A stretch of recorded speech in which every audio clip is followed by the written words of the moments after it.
자율형 사립고 지정이 취소된 안산 동산고등학교의 학부모와 졸업생들이 재지정을 촉구하는 항의 집회를 열었습니다. 난민 문제가 전 세계적인 이슈로 떠오르면서 교회가 이들을 어떻게 섬겨야 할지에 대한 고민도 깊어지고 있습니다. 교회의 역할을 살펴봤습니다. 정부 정책의 영향으로 병역 문화가 점차 개선되고 있다곤 하지만 아직도 장병들 중에는 군 생활에 제대로 적응하지 못해 어려움을 겪는 경우가 많습니다. 이들을 위한 교회의 역할을 짚어봅니다.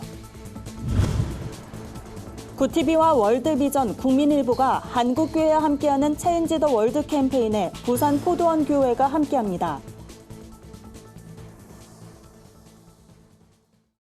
안녕하십니까. 구티비 뉴스입니다. 안산 동산고등학교가 자율형 사립고 지정 취소 결정을 받은 것과 관련해 학부모와 졸업생들이 항의 집회를 열었습니다. 이들은 경기도교육청이 공정성과 형평성에 어긋난 평가를 내렸다며 자사고로 재지정해 줄 것을 강력하게 촉구했습니다. 이날 학부모 비상대책위원회는 교육청의 평가 기준과 과정의 문제를 지적하며 지속적으로 협의와 대화를 요구했지만 단 한 번도 관철된 적이 없다고 강조했습니다. 또한 불합리한 평가 항목과 타 시도와 비교해 불평등한 감점폭 등이 문제라며 관련 내용을 담은 성명서를 교육청 관계자에게 전달했습니다. 동산고 조규철 교장은 지나친 교육열의 부작용은 정책이 잘못돼 만들어진 결과라며 재평가가 필요하다고 주장했습니다. 유은혜 교육부 장관은 이날 오후 열린 국회 임시회에서 안산 동산고의 자사고 재지정 취소는 이후 청문회와 자문위원회 등 정해진 절차를 거쳐 이번 결정의 타당성을 확인하겠다고 말했습니다. 학부모들은 교육부의 지정 취소 동의 절차가 진행되기 전까지 교육청 앞에서 릴레이 피켓 시위를 이어갈 계획입니다. 기독교 재단인 학교법인 동상학원이 설립한 이 학교는 1995년 개교해 2010년 3월 경기도에서 처음으로 자사고로 전환됐습니다. 전 세계적으로 난민 문제가 심각한 이슈로 부상하면서 이들을 어떻게 돌보고 섬길 것인지에 대한 교회의 고민도 깊어지고 있습니다. 실제로 난민 중에는 복음을 접하고 회심하는 경우도 많다고 하는데요.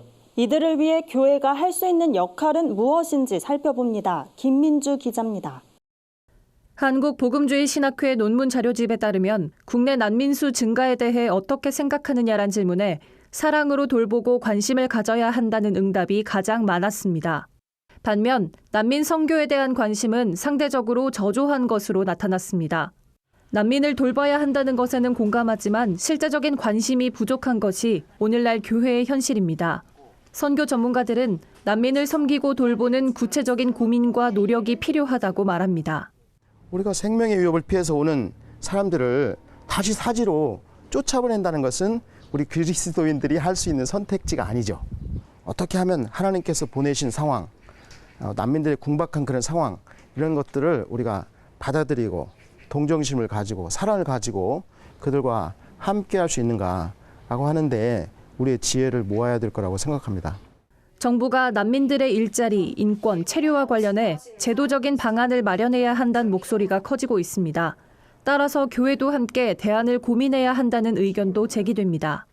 나머지 교회들과 이런 난민 사역 단체들이 난민들의 그런 일자리의 문제, 인권의 문제, 또 의료보험의 문제, 또는 이런 그 난민 체류에 대한 법적인 문제 이런 것들을 정부와 함께 고민을 짜내는 그러한 이제 서비스도 교회와 또 기독교 단체들이 같이 해가야 될 것으로 생각이 됩니다.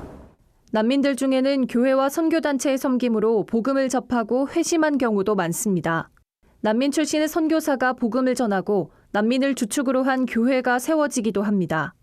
복음이 들어갔을 때 그 놀라운 열정으로 변화돼서 세워지는 것을 보게 됩니다. 특별히 터키에 있는 이란 난민의 경우는 박해를 당하는 그 어려움 가운데 난민으로 나와서 그들이 선교사로서 아프간 난민 가정교회를 섬기는 그런 모습을 보게 될 때 아프간 난민들이 스스로 그 이란 선교사들의 헌신과 기도를 통해 또 가정교회를 세워가는 그 모습을 볼 때 참 감동이. 난민 문제는 더 이상 먼 나라 얘기가 아닙니다. 국내로 유입될 난민의 수는 앞으로 점점 늘어날 것으로 전망되고 있습니다.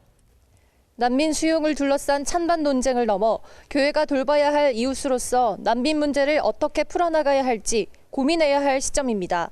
구티비 뉴스 김민주입니다.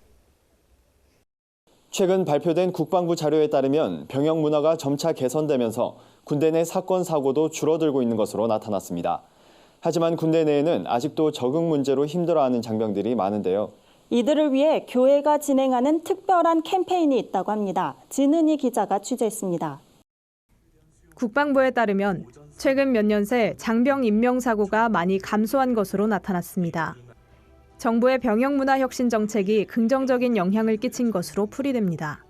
하지만 여전히 군 생활 적응에 어려움을 느끼는 경우도 많습니다.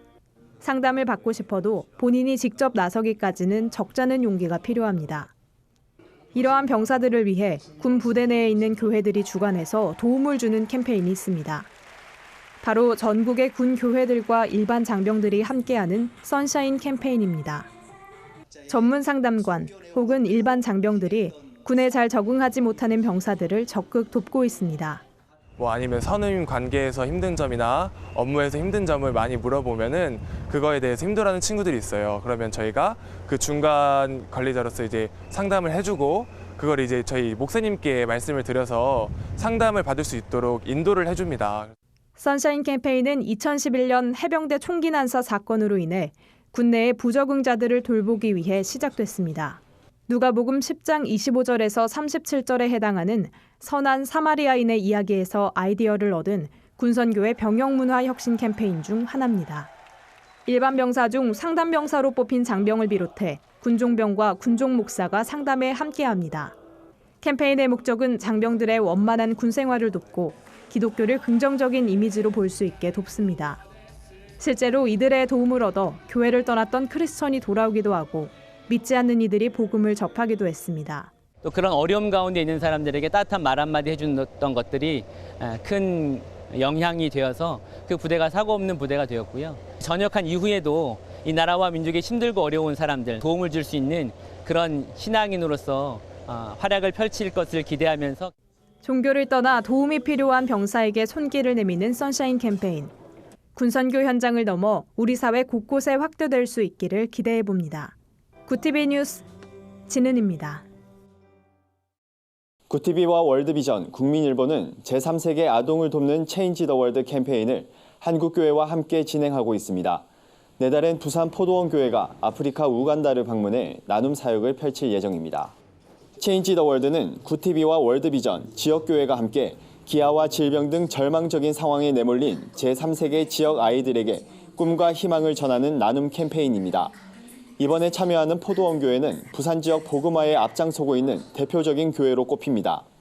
김문훈 목사는 식수와 에이즈 문제로 고통받는 아프리카 우간다를 방문해 지역사회와 아이들의 교육과 복원을 위한 다양한 나눔 사역을 펼칠 예정입니다. 김문훈 목사는 아프리카 선교에 동참할 수 있는 기회를 주신 하나님께 감사드린다며 함께 더불어 사는 성경적 가치가 희석돼버린 오늘날 예수 그리스도의 사랑과 나눔을 실천하는 데 더욱 힘쓸 것이라고 다짐했습니다.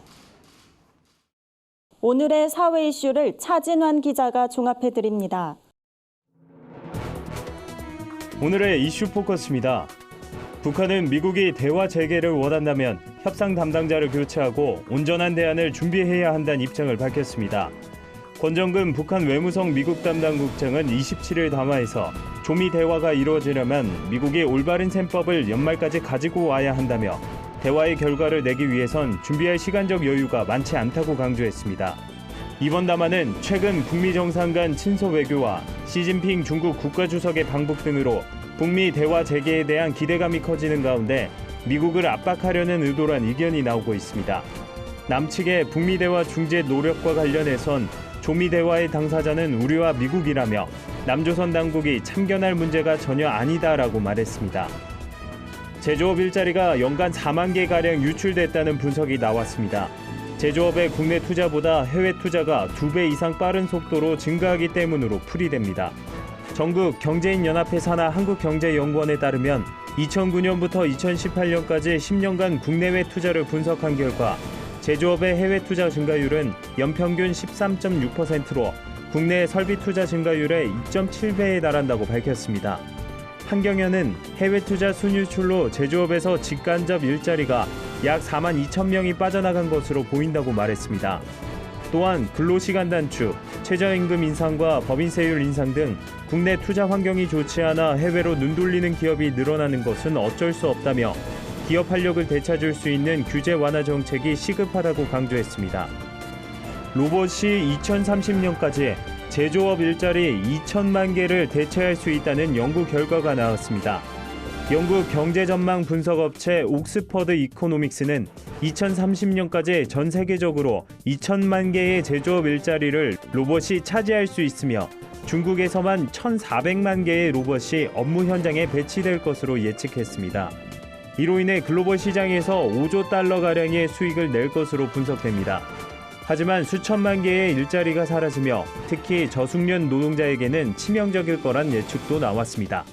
연구자들은 자동화로 인해 자칫 소득 불평등 증대로 이어질 수 있지만 이를 막기보다 그 성과를 공평하게 분배하는 데 초점을 맞춰야 한다고 강조했습니다. 구TV 뉴스 차진환입니다. 주요 단신입니다. 낙태죄 헌재 결정에 따른 입법 과제를 논의하는 자리가 마련됩니다. 박인수 국회의원이 주최하고 성산생명윤리연구소와 한국가족보건협회가 주관하는 이번 정책 토론회는 내달 8일 국회의원회관 대회의실에서 열립니다. 이번 토론회는 낙태에 대한 의학계와 법조계, 여성계 대표의 발제와 토론 순으로 진행될 예정입니다. 군산시 기독교연합회가 문재인 대통령의 하야를 주장한 전광훈 목사와 한국기독교총연합회를 규탄하는 내용의 성명서를 발표했습니다. 연합회는 개인의 정치적 이념을 앞세워 망언을 일삼는 전 목사와 한기총을 더 방관할 수 없다며 망언에 대해 당장 국민 앞에 사죄하고 회개하라고 촉구했습니다. 또 극단적 이념 전파에 기독교 이름을 사용하는 행위를 중단하라고도 덧붙였습니다. 입대를 거부한 혐의로 1심에서 징역형을 선고받은 여호와의 증인 신도들이 항소심에서 잇따라 무죄를 선고받았습니다. 대전지검에 따르면 무죄를 받은 양심적 병역 거부자는 올해 대전 충남에서만 16명에 이릅니다. 항소심 재판부는 피고인은 종교적 교리에 따라 병역 의무를 이행할 수 없다는 신념이 깊고 확고해 진정한 양심에 따른 병역 거부라고 판단했습니다. 하지만 검찰은 병역 거부자가 종교적 신념을 갖고 있어도 상황에 따라 다른 행동을 한다면 그 신념은 진실하다고 보기 어렵다는 입장을 보이고 있습니다. 서울대학교 통일평화연구원 정교진 박사가 탈북자 선교 사역을 했던 자신의 경험을 담아 소설 역사 위에 서다 두 탈북자의 목숨을 건 회심을 출간했습니다. 정 박사는 탈북을 통해 자유를 찾으려는 이들과 그들에게 진리를 전하려 애쓰는 사람들, 국내외에서 탈북자를 위해 헌신한 사람들의 이야기를 소설로 풀어냈습니다. 이상으로 뉴스를 마칩니다. 구TV 뉴스는 인터넷 신문 데일리 굿뉴스를 통해서도 보실 수 있습니다. 시청해주신 여러분 고맙습니다.